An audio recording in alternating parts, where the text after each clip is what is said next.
the Swarm's roster is depleted. They now have no choice but to play Liangelo Ball. He still won't start the game, but fans notice he's not at the end of the bench and he doesn't have a warm-up suit on, and that to them is a good sign. He won't touch the court the entire first quarter, and the Swarm shoot 33% from the field. Then, finally in the second quarter, Liangelo subs in. And right away, he goes to work. Well, Greensboro at 33% in the first. Capitana is at just about 29%. And if you're looking for three balls, you need that guy in the game for Greensboro. Liangelo Ball immediately knocks home a three. He's not playing games. He's not in Greensboro to sit around. The Mexico City team recognizes this and denies Jello the ball. Three-point game, looking for Ball, can't get it to him. Sheely will drive. But two can play that game. Liangelo picks up his defensive pressure. Squares up on a three. Missed it badly. Nice cut to the basket, but Jaime unable to convert. Torres left open. He won't shoot the three, though. Being a Chino Hills champion has its advantages. Automatic defensive instincts. Kicks it out and deflected away. Like his brother Lonzo and LaMelo, he's very handsy on the defensive end. And of course, his defense turns into a fast break bucket. There is the turnover. Long outlet to McGriff. One man to beat. A lot of Liangelo's teammates did play pretty sloppy. Underneath. And it poked away. Will dive. Shot clock winding down. And Sheely, you see him shake his head right there. Sure. McGriff. Backdoor to Sheely. Turned it over. Back it up. Now go back at it. To Pippen, and he lost it. When they set Liangelo Ball in the second quarter, he was shooting 50% from the three-point line. They brought him back in at the 1 minute mark. Is his third, and he'll come out of the game as Reyes quickly checks in. And before they go into halftime, Liangelo will get one last shot that he does not connect on. He's open, three ball, no good. Knew he missed it. At halftime, the Swarm were down 2 points. Liangelo played limited minutes and was 1 for 3. Halfway through the third quarter, they decide to unleash him again. Get ready for a flashy pass and great movement without the ball. Called in by Reyes, he'll turn it over. Naduba running it down in the corner, just does get it. Quick touch pass from Ball. And now Greensboro backs it out to White underneath who had it blocked, and then Ball picks it up and lays it in for 2. Then Liangelo goes into sniper mode. McGriff over to Ball. Ball left open, squares and fires. His three is good. Before the basketball goes into the rim, Liangelo is taking off down the court. He knows he's on target. Many people criticize Liangelo, saying he's one-dimensional.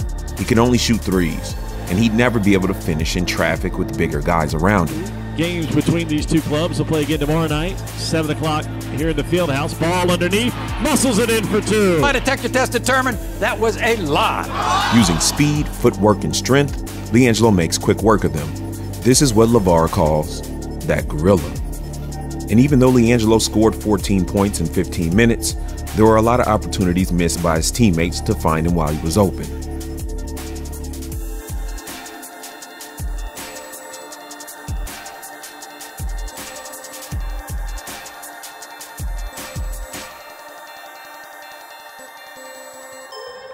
Even though he's not always found when he's open, he stays committed on the defensive end.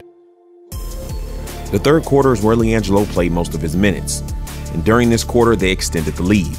Here Jello notices that Mexico City is overplaying their zone.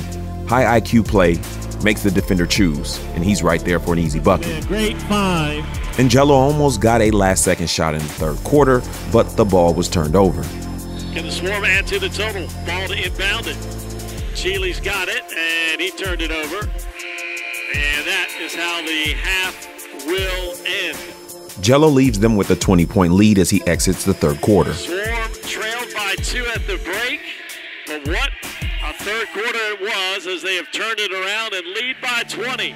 In the fourth quarter, Liangelo will go on to play 3 minutes. His role on the team is to stay in the corner, but this doesn't always bode well for him. On this possession, his teammates don't notice him, and it turns into a turnover, which turns into a dunk. So on this play, he takes matters into his own hands.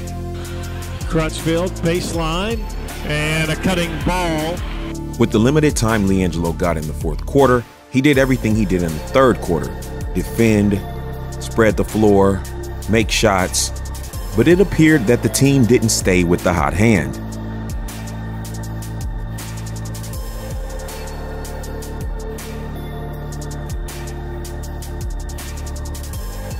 We've been told that it's all hype concerning Liangelo Ball, that he's not really a hooper. It's just Lonzo, it's just LaMelo, and Liangelo is a dreamer and he should give it up. When his fans say that he does know how to play basketball, people assume that's a lie.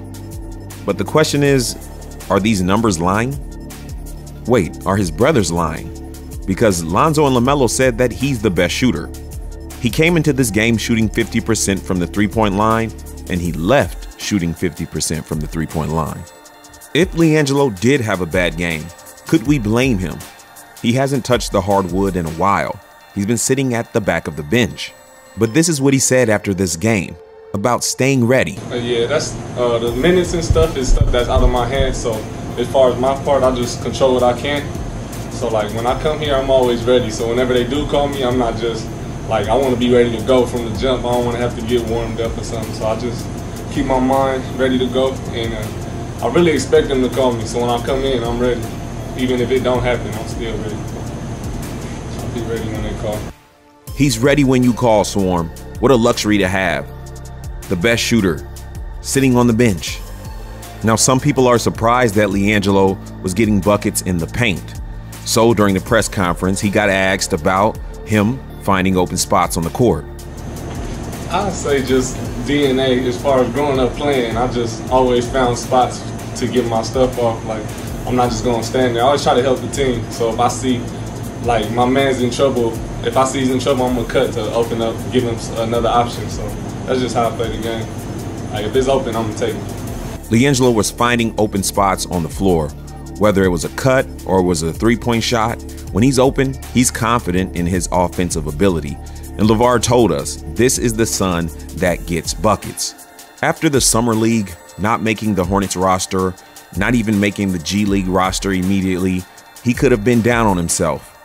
But that's not Liangelo. After the Summer League, I just tried to stay focused mentally. Judging by the way he came out and attacked in this game, I would say he stayed mentally ready. You could tell he was still engaged with the team, engaged with the game, just an elite level of professionalism. But that leaves us to question, why are they not giving him more minutes? What is going on with the Swarm? What else does he need to do to make you a believer? Other than put up a point per minute? Other than shoot 50% from the three-point line? Other than stay engaged even though he's been on the bench? I'm going to keep you guys updated on this story. Make sure you like, comment, and subscribe. Ball facts again.